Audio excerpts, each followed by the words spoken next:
رمضان کا مہینہ وہ ہے جس میں قرآن اتارا گیا، جو لوگوں کے لیے کیا ہے؟ ہدی للناس، جو لوگوں کے لیے کیا ہے؟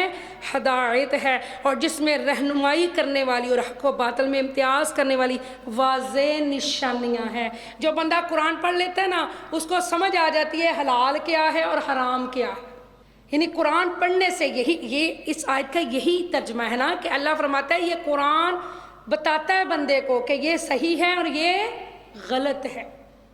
اللہ، ماں بھی تو یہ بتاتی ہے نا بچے یہ غلط ہے یہ صحیح ہے، تو ماں کو چاہیے انگلی پکڑ کے قرآن پڑھا دے، کوشش کرے کہ اپنے بچوں کو قرآن پڑھا دیں۔ جب قرآن پڑھا دیں گے تو ان کو خود سمجھ آ جائے گی کہ کیا صحیح ہے اور کیا غلط ہے۔ ماں ہی لے کے آئے گی، ثواب ماں کو ہی ملے گا اس کا ہمیشہ کے لیے۔ اور حق و باطل میں امتیاز کرنے والی واضح نشانیاں ہیں۔ سبحان اللہ۔ بس تم میں سے جو کوئی اس مہینے کو پالے، یعنی رمضان کو، تو وہ اس کے روزے ضرور رکھے، اور جو کوئی بیمار ہو یا سفر پر ہو تو دوسرے دنوں کے روزوں سے گنتی پوری کرے۔ روزے نہ رکھنے والا جہنمی ہے، میں بتا دوں، بہت بڑا گناہ ہے روزے نہ رکھنا۔ بس تم میں سے جو کوئی اس مہینے کو پالے تو اس کے روزے ضرور رکھے، اور جو کوئی بیمار ہو یا سفر پر ہو تو دوسرے دنوں کے روزوں سے گنتی پوری کرے۔ اللہ تمہارے حق میں آسانی چاہتا ہے، تمہارے لیے دشواری نہیں چاہتا، اور اس لیے کہ تم گنتی پوری کر سکو، اور اس لیے کہ اس نے تمہیں جو ہدایت فرمائی ہے اس پر اس کی بڑائی بیان کرو، اور اس کے لیے تم شکر گزار بن جاؤ۔ اللہ کی حمد و ثنا کرو اور اللہ کا شکر ادا کرو۔ اور اے حبیب، جب میرے بندے آپ سے میری نسبت سوال کرے تو بتا دیا کرے کہ میں نزدیک ہوں۔ اللہ عبادی انی فانی قریب، اللہ تو شارک سے بھی زیادہ قریب ہے۔ اللہ فرماتا ہے میری نسبت جب سوال کرے تو بتا دیا کریں کہ میں نزدیک ہوں۔ فانی قریب، میں نزدیک ہوں، میں پکارنے والے کی پکار کا جواب دیتا ہوں۔ اجیب دعوت الداعی، میں پکارنے والے کی پکار کا جواب دیتا ہوں جب بھی وہ مجھے پکارتا ہے۔ بس انہیں چاہیے کہ میری فرما برداری اختیار کریں اور مجھ پر پختہ یقین رکھے تاکہ وہ راہ مراد پا جائیں۔ جو دعا کرنے میں، یعنی سب سے بڑا عاجز وہ ہے جو دعا کرنے میں عاجز ہے۔ اللہ کے نزدیک عزت اور احترام والی سب سے جو بڑی چیز ہے وہ دعا ہے۔ اللہ کے نزدیک دعا سے بڑی عزت اور احترام والی کوئی چیز نہیں ہے۔ اور یہاں پر اللہ تعالیٰ سبحانہ تعالیٰ حدیث میں بھی ہے کہ غافل دل سے کی ہوئی دعا کبھی قبول نہیں ہوتی، ہمیشہ دعا اس کی قبول ہوتی ہے جو یقین کے ساتھ مانگے۔ جس کو یہ یقین، جتنا آپ کو یقین ہے نا تو میری دعا قبول ہوگی، جتنا آپ کا ایمان ہے اللہ کے اوپر اتنی ہی آپ کی دعا قبول جلدی ہوگی۔ اب یہ آپ سوچ لیں، دیکھیں کتنی پیاری بات ہے، بندے کے مطلب جو جس طرح کا آپ کا ایمان ہے اسی طرح آپ کی دعا کی قبولیت ہے۔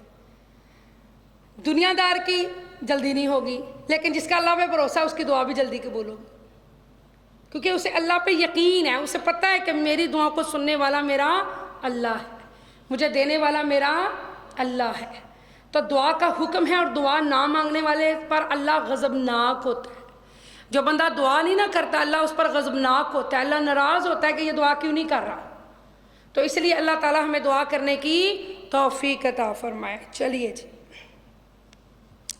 تمہارے لیے روزوں کے راتوں میں اپنی بیویوں کے پاس جانا حلال کر دیا گیا، وہ تمہاری پوشاک ہے، تم ان کی پوشاک ہو۔ اللہ کو معلوم ہے تم اپنے حق میں خیانت کرتے تھے، سو اس نے تمہارے حال پر رحم کیا اور تمہیں معاف فرما دیا۔ بس اب روزوں کی راتوں میں بے شک ان سے مباشرت کیا کرو، اور جو اللہ نے تمہارے لیے لکھ دیا ہے چاہا کرو، کھاتے پیتے رہا کرو، یہاں تک کہ تم پر صبح کا سفید ڈورا رات کے سیاہ ڈورے سے الگ ہو کر نمایاں ہو جائے۔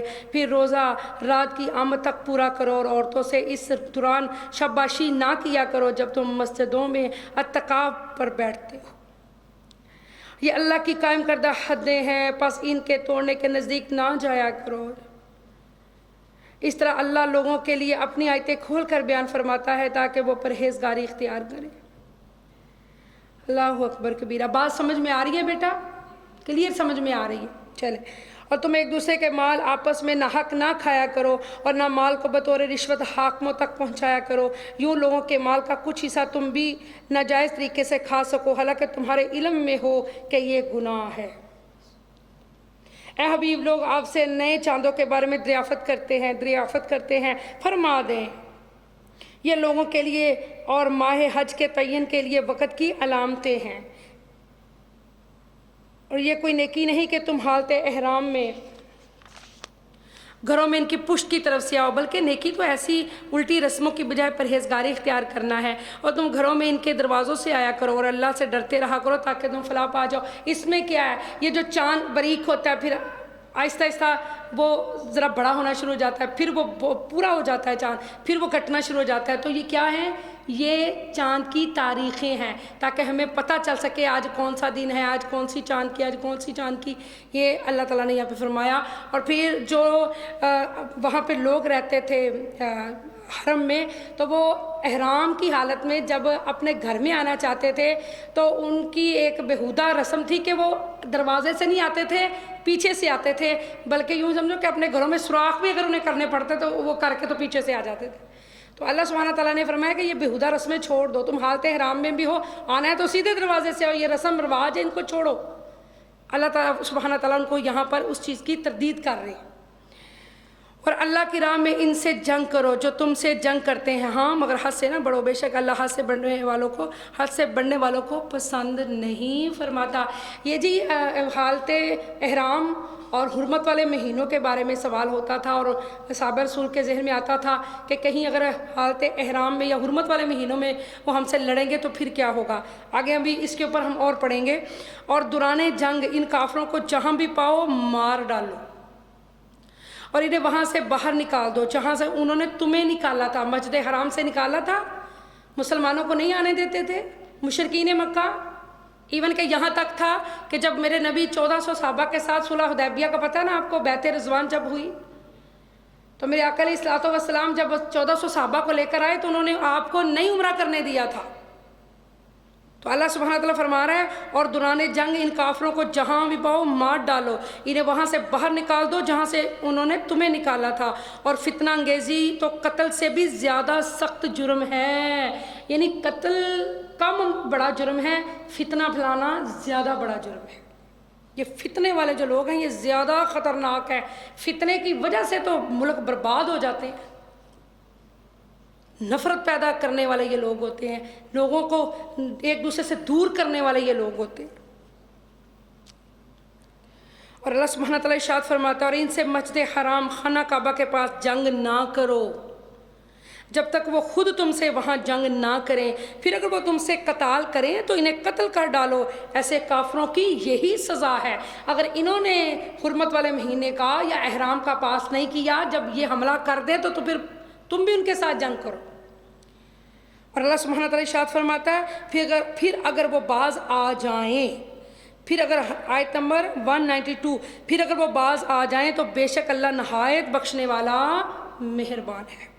اور ان سے جنگ کرتے رہو حتیٰ کہ کوئی فتنہ باقی نہ رہے، اور دین یعنی زندگی اور بندگی کا نظام عملاً اللہ ہی کے تابع ہو جائے۔ پھر اگر وہ باز آ جائیں تو سوائے ظالموں کے کسی پر زیادتی روا نہیں۔ حرمت والے مہینے کے بدلے حرمت والا مہینہ ہے، دیگر حرمت والی چیزیں ایک دوسرے کا بدل ہے، بس اگر تم پر کوئی زیادتی کرے تم بھی اس پر زیادتی کرو، مگر اس قدر جتنی اس نے تم پر کی، یعنی بدلہ لینا جائز ہے۔ لیکن آپ کو ایک بات بتاؤں، ظالم سے مظلوم بننا زیادہ بہتر ہے، کیونکہ ظالم آپ کو پتہ ہے ظالم تو کبھی بچ ہی نہیں سکتا اللہ کے عذاب سے۔ یہ بات ذہن میں رکھیں، دو بندے، ظالم جس نے ظلم کیا کبھی بچ نہیں سکتا، اور سخی جس نے اللہ کی راہ میں دیا کبھی غریب نہیں ہو سکتا۔ ٹھیک ہے جی، تو ظالم جو ہے نا وہ اللہ تعالیٰ کسی کو نہ بنائے۔ دیکھیں بدلہ لینا جائز ہے، لیکن ہو سکتا ہے کہ آپ بدلہ لیتے لیتے ظالم بن جائیں، یہ بھی تو ہو سکتا ہے نا کہ آپ تو بدلہ لے لیں گے لیکن آپ سے زیادتی ہو جائے تو پھر آپ ظالم ہو گئے۔ تو معاف کر دینا زیادہ بہتر ہے، پر بدلہ لینے کی اسلام نے اجازت دی ہے، مگر اس قدر جتنی اس نے تم پر کی۔ دیکھیں نا پھر وہی بات ہے، ایک دوسرے کا بدل ہے، پس اگر تم پر کوئی زیادتی کرے تم بھی اس پر زیادتی کرو، مگر اس قدر جتنی اس نے تم پر کی۔ اور اللہ سے ڈرتے رہو اور جان لو کہ اللہ ڈرنے والوں کے ساتھ ہے۔ اللہ ڈرنے والے جو اللہ سے ڈرتے اللہ ان کے ساتھ ہے۔